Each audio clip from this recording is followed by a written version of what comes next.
시인으로 사는 거는 시인으로 사는 거는 좋기도 하고 눈물.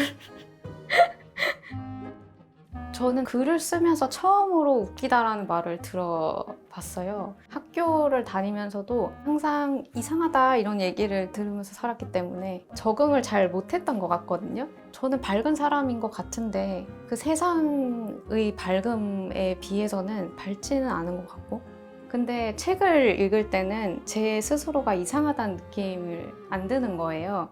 왜냐하면 책이 저보다 더 이상해서인 것 같거든요. 아, 나는 이상한 사람이 아니구나. 타인의 이상함으로부터 위안을 받은 것 같아요. 보통은 아침에 일어나서 한 2시간 정도를 이 공간에서 작업을 해요. 별게 없는데요. 이건 이렇게 휴대폰을 이제 감옥에 넣는 아이템인데, 자물쇠로 잠그면 일정 시간이 끝나야지만 이게 풀리는? 근데 또 작업을 하면서 전화는 받아야 되잖아요. 여기서 이렇게 탁 해서 또 전화도 받을 수 있어요. 좋은 아이템. 이거는 문진인데요. 진짜 특이하잖아요.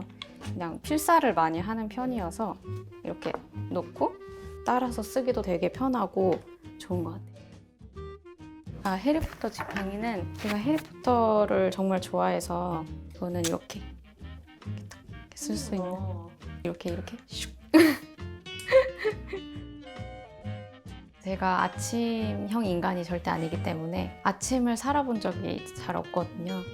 일기시대는 거의 다 새벽에 쓰는 원고들인데 너무 오랜 시간을 그렇게 외롭게 지내다 보니까 세상이랑 멀어지는 느낌도 많이 받고, 올해의 결심 중 하나가 아침에 일어나는 사람이 되자였거든요.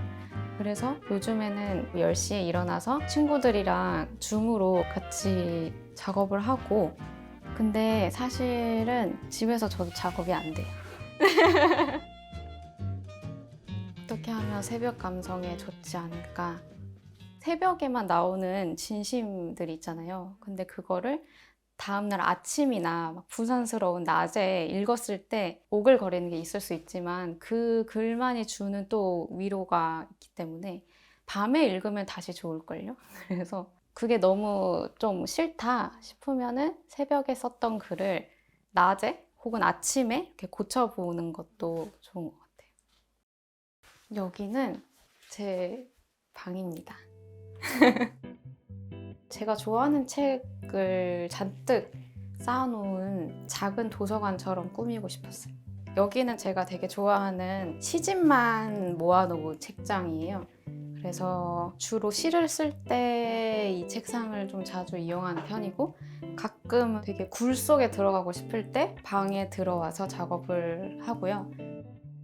영감을 어디서든 얻어야 되는 사람이다 보니까 제가 어떤 사람인지 혹은 관심사가 뭔지를 계속 살펴보고 있어요.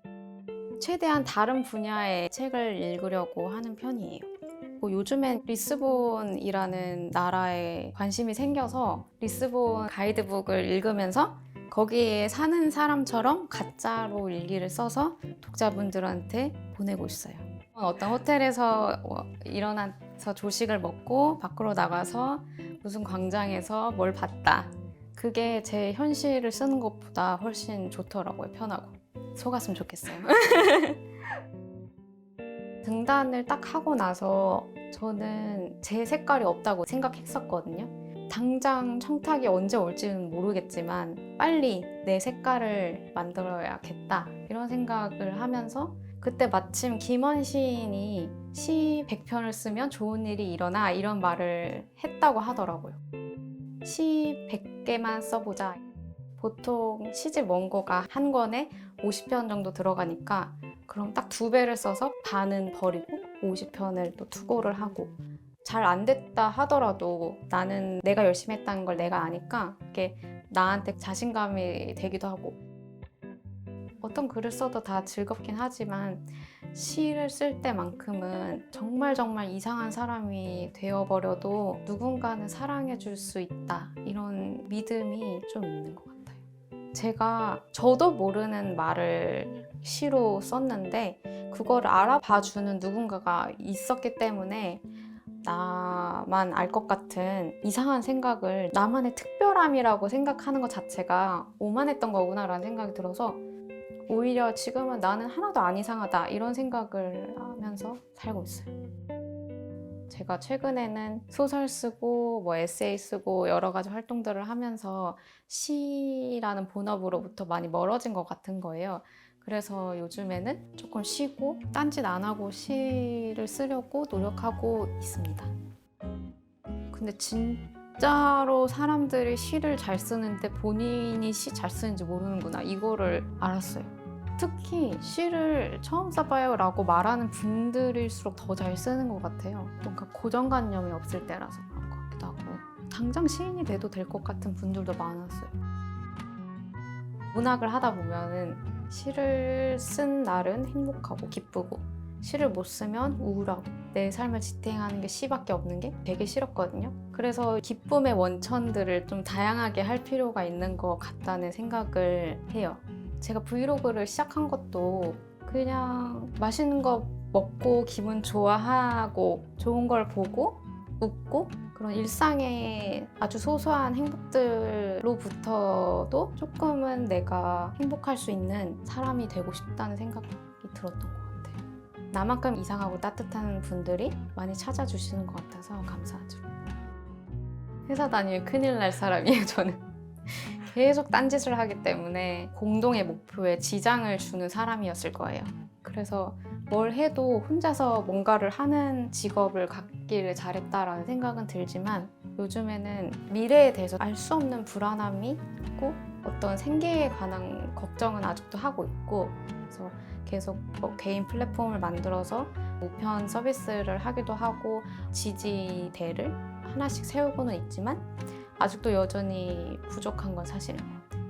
아무래도 긴 시간을 혼자 지내다 보니까 소속되지 않아놓고 소속되었다고 믿고 있나 봐요. 문학이 나를 품고 있다. 하지만 문학은 나를 모르고 하나 있어요. 친구가 그 주변에서 얼쩡거리면서 귤을 주기를 바라는데 내가 귤을 주지 않고 주지 않는 모습을 보여주고 싶어하는 내용의 이상한 시가 있어요. 저는 과일을 막 좋아하는 편이 아니어서 10개 정도 먹은 것 같은데요, 귤? 10알. 왜 귤 물어보셨지? 제주도 사람이라서 그런가 보다. 내가 나를 웃기지 않으면 누가 나를 웃기리가 제 좌우명이 되어야 할 것 같아요. 우울하고 슬픈 거를 내가 쓸지언정 나는 건강하고 좀 웃음이 많은 사람이었으면 좋겠다. 결국엔 내가 재밌어야지 이 작업을 오래 할 수 있고 그 글이 독자에게도 부담이 안 갈 것 같아서 그냥 죽을 때까지 그냥 시를 쭉 쓰고 다음 시집을 쓰고 또 그 다음 시집을 쓰고 그러면서 조금씩 변해가는 그 내 발자취를 남기는 거? 그게 제일 좋은 꿈인 것 같아요.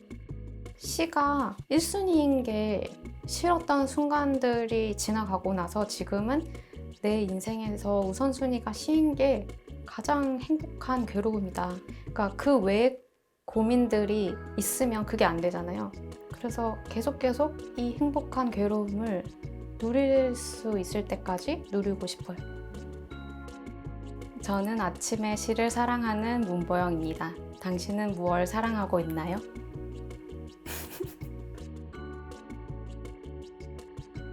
모습을 잘 무시할 수 있게끔 저기 지금 피자 양말이 갑자기 모여가지고 숨겨놨는데 다